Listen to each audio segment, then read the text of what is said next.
Good morning everyone and welcome back to connect to Mimsi's vlog. तो आज के आमार अन्य आरो एकटा व्लगे তোমাদেরকে অনেক অনেক অনেক স্বাগত জানাই। আর আমি অনন্যা চলে এসেছি আজকে নতুন আরেকটা ভ্লগ নিয়ে। তো আজকের ভ্লগটা আমি শুরু করেছি হাওড়া স্টেশন থেকে। তো হাওড়া স্টেশনে আমরা কেন এসেছি, আমরা যে বাড়ি এসেছিলাম সেই বাড়ি থেকে আজকে ব্যাঙ্গালোরে ফেরত যাওয়ার সময় কিন্তু চলে এসেছে। সময় কতটা তাড়াতাড়ি বয়ে যায় তাই না। এই কিছুদিন আগেই আমরা এলাম, অথচ দেখো এক মাসের ছুটিতে এসেছিলাম, এক মাস কিন্তু দেখতে দেখতে পেরিয়ে গেল। আর যে কাজগুলোর জন্য এসেছিলাম সেই কাজগুলো কিন্তু মিটে গেছে। তো এখন আমরা রয়েছি 21 নম্বর প্ল্যাটফর্মের ওখানটাতে, যেহেতু 21 নম্বর প্ল্যাটফর্মেই আজকে আমাদের ট্রেনটা আসবে। তো সেই জন্য ওখান থেকে আমি তোমাদেরকে এই হাওড়া স্টেশনটাকে একটু দেখানোর চেষ্টা করছি। তো দেখো হাওড়া স্টেশনটা কি সুন্দর সাজানো গোছানো, পাশেই 22 নম্বর প্ল্যাটফর্ম। আর এখানটাতে মনে হয় সেই বন্দে ভারতের ইনগ্রেশনটা হয়েছিল, তখন থেকেই কিন্তু এই জায়গাটা সুন্দর করে সাজানো। তো এখানে দেখো আমরা দুজনেই কিন্তু একটু মন খারাপ আছে আমাদের, কিন্তু তাও নিজেদের মধ্যে একটু মজা করে সেটাকে কম করার চেষ্টা করছি। কিন্তু সেটা কি আর হয়, বাড়ি থেকে ছেড়ে যেতে তো সবারই মন খারাপ হয়, আমাদেরও ভীষণ মন খারাপ হচ্ছিল। তো তার ফাঁকে আমি তোমাদেরকে নিয়ে চলে এলাম ওখান থেকে যে দূরে একটা গাছ দেখছিলে সেই গাছটা দেখাতে। তো গাছের নিচে পাথরগুলো দেখলে কি সুন্দর দেখতে। আচ্ছা তোমরা এই পাথরগুলোকে কি বলো? আমরা কিন্তু এই পাথরগুলোকে লুলু পাথর বলি। তো টাইম কিন্তু ক্রমশ এগিয়ে যাচ্ছে আর আমাদের ট্রেনের অ্যানাউন্সমেন্টও হয়ে গেছে।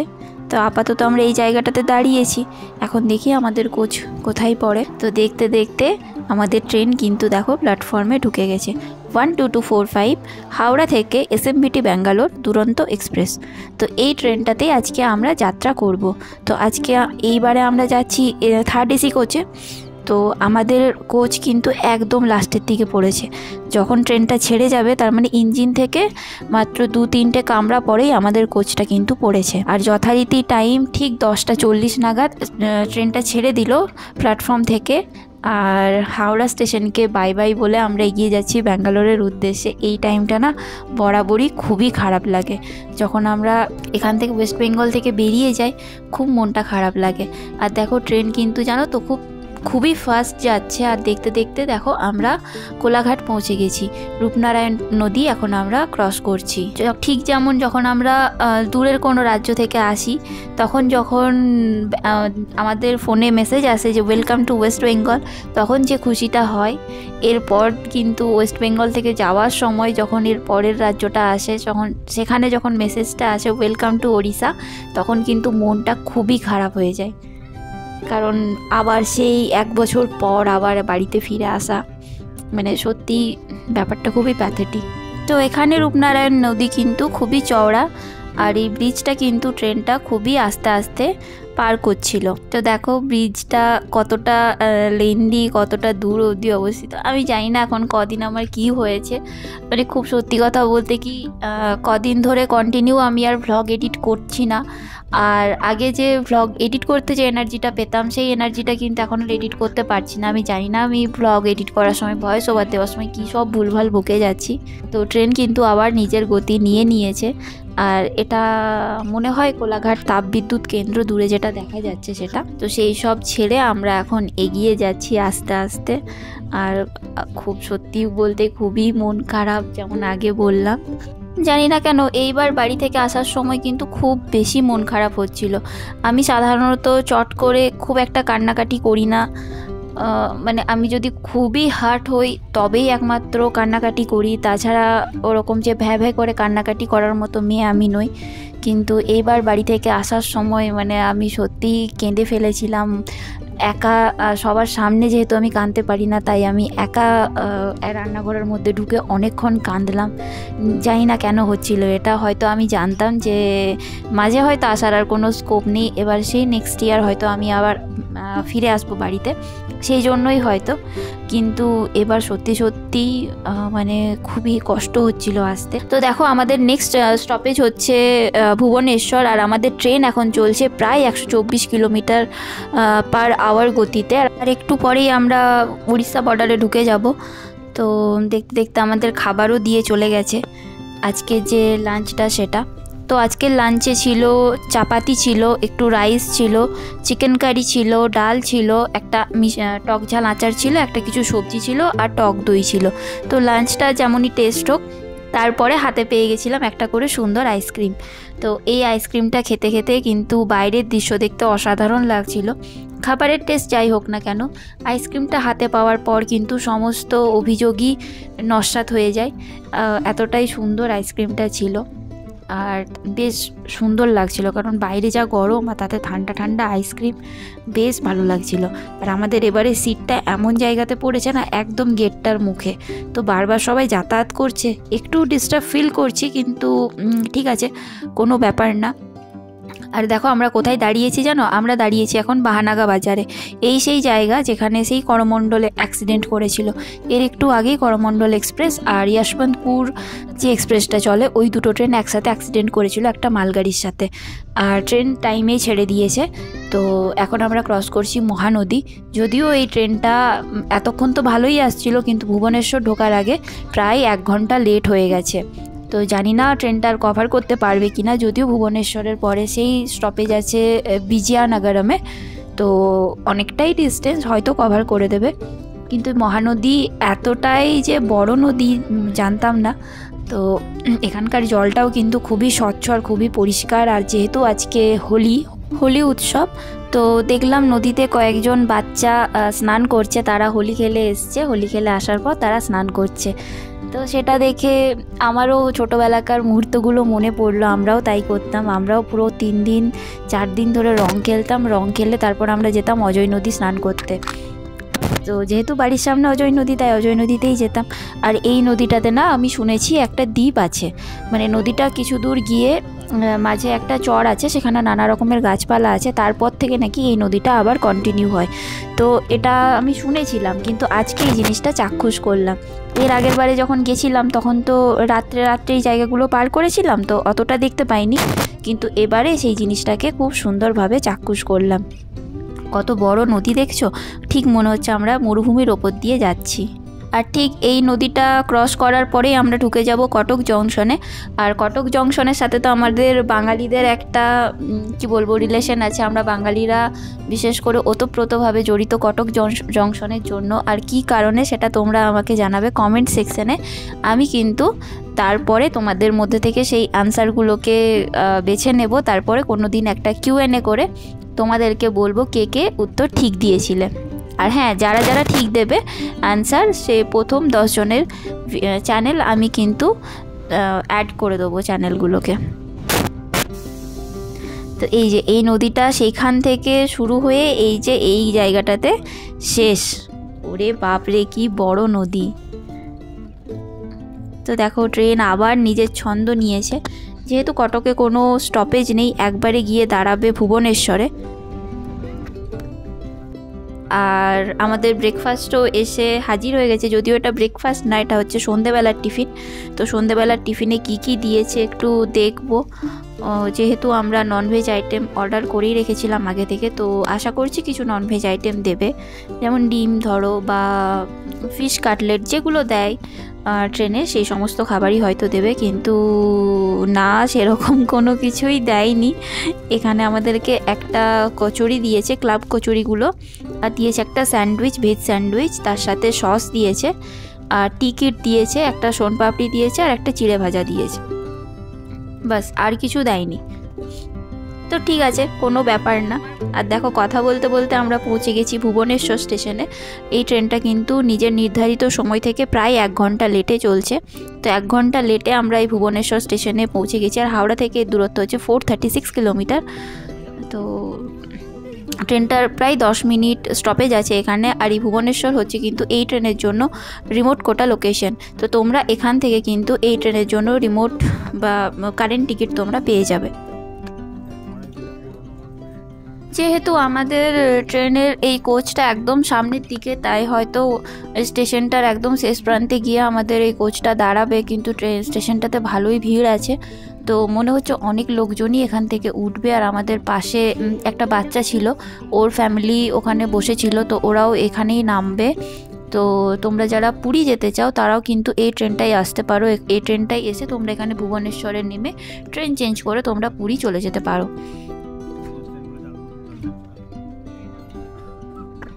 তো ট্রেন প্রায় 1 ঘন্টা দেরিতে ঢুকেছে। আর যাত্রীরা তো সব মানে দেখছি অবাক হয়ে ট্রেনটাকে দেখছে যে তারাও হয়তো এখান থেকে উঠবে, সবাই যাচ্ছে ব্যাঙ্গালোর। আর এই ট্রেনটাতে না আরেকটা হচ্ছে অনেক পেশেন্ট যায় ব্যাঙ্গালোর, তো যারা পেশেন্ট নিয়ে ব্যাঙ্গালোর যাচ্ছ ডক্টর দেখানোর জন্য তাদের জন্য বলবো এই ট্রেনটা কিন্তু খুবই মানে উপযোগী একটা ট্রেন হবে তোমরা যদি ট্রেনে ট্রাভেল করতে চাও, কারণ এই ট্রেনটা টাইম লাগে প্রায় 27 ঘন্টা মতোই, তো তোমরা ইজিলি এই ট্রেনটাতে যেতে পারো। আর এই ট্রেনের কোচটা একটু আমি বলে দিই, এই ট্রেনটাই আছে 11টা স্লিপার ক্লাস, 6টা থার্ড এসি কোচ, একটা সেকেন্ড এসি কোচ, একটা ফার্স্ট এসি কোচ, তার সাথে আছে প্যান্ট্রি কার, আর দুটো DL1 কোচ আছে দুটো, একটা জেনারেটর কার আছে, আর একটা লাগেজ ভ্যান আছে।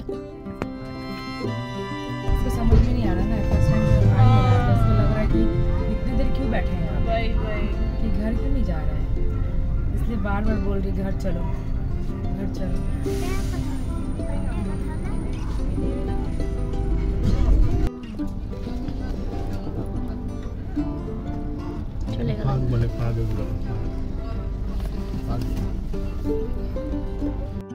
আর দূরে যে ট্রেনটা দাঁড়িয়ে আছে সেটা হচ্ছে তেজস রাজধানী এক্সপ্রেস, যেটা কিছুদিন আগেই ভুবনেশ্বর থেকে নিউ দিল্লির জন্য চালু হয়েছে। তো এই ট্রেনটা নিউ দিল্লি যায় আর এই ট্রেনটা এখানে দাঁড়িয়ে আছে, তো সেটা তোমাদের সাথে একটু শেয়ার করলাম, কারণ এই ট্রেনটা কিন্তু সোশ্যাল মিডিয়াতে খুব ভাইরাল একটা ট্রেন। তো আমাদের ট্রেন ছেড়ে দিয়েছে, নির্দিষ্ট টাইমেই ছেড়েছে, 10 মিনিট মতো দাঁড়িয়ে 5 মিনিট পেনাল্টি ভরে, টোটাল 15 মিনিট এখানে দাঁড়িয়ে তারপরে ভুবনেশ্বর থেকে ছাড়লো। তো টেম্পল সিটি ভুবনেশ্বর ছেড়ে আমরা বেরিয়ে যাচ্ছি এখন।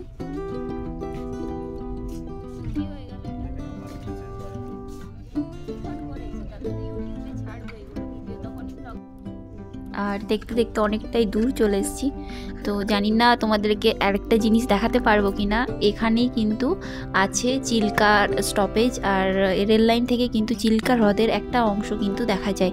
যদি সন্ধে না নামে তাহলে কিন্তু আমি তোমাদের সাথে সেটা দেখানোর চেষ্টা করব।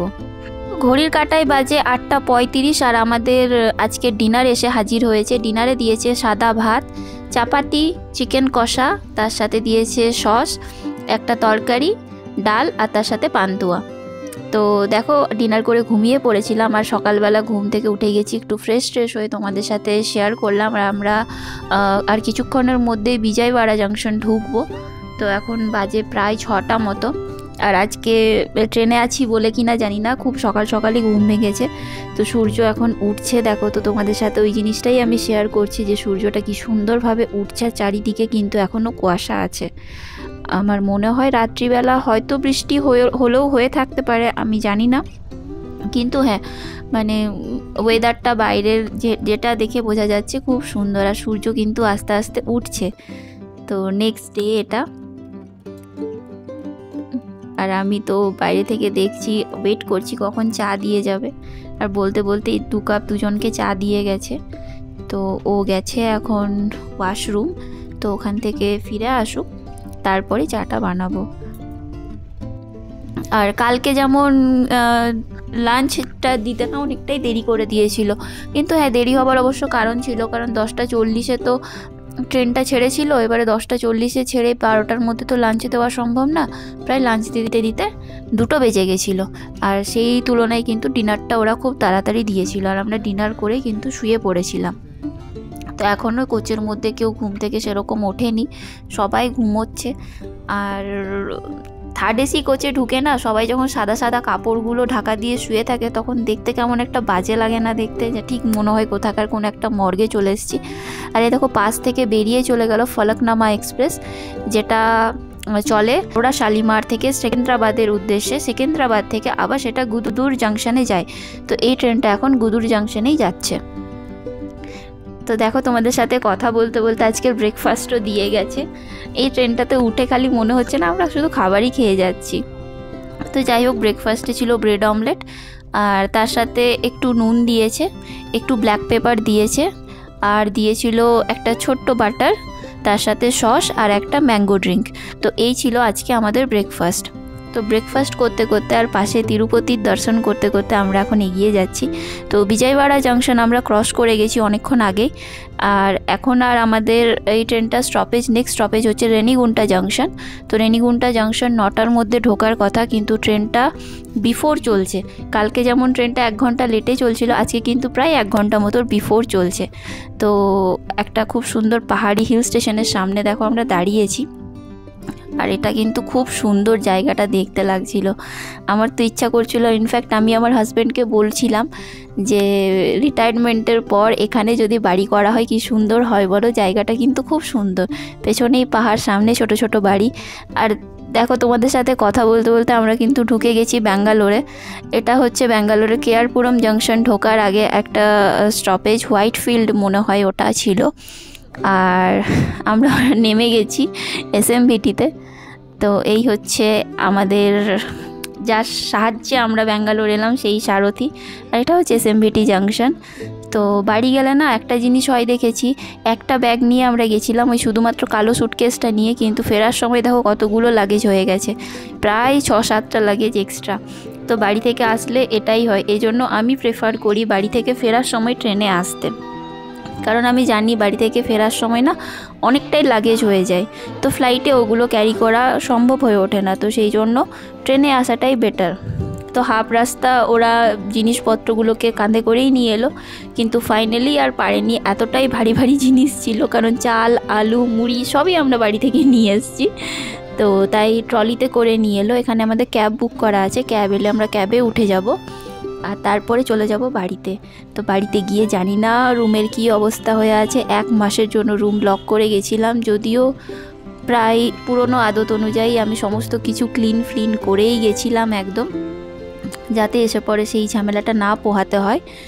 তো দেখা যাক। দেখো বাড়িতে চলে এসেছি। বাড়ির অবস্থা কিন্তু খুব একটা যে খারাপ তা না, রুম টুম বেশ পরিষ্কারই ছিল।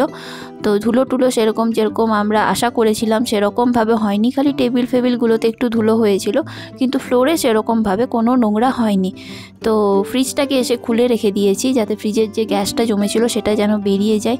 আর বেড ফেডও বেশ ঠিকঠাকই আছে, সেরকমভাবে কোনো কিছুই হয়নি। তবে হ্যাঁ, কয়েকটা মশা হয়েছিল, তো মশার জন্য মশার ধূপ জ্বালিয়ে দিয়েছি। আর আমি চট করে স্নানটা করে নেব। তো স্নান টান করা আমার হয়ে গেছে।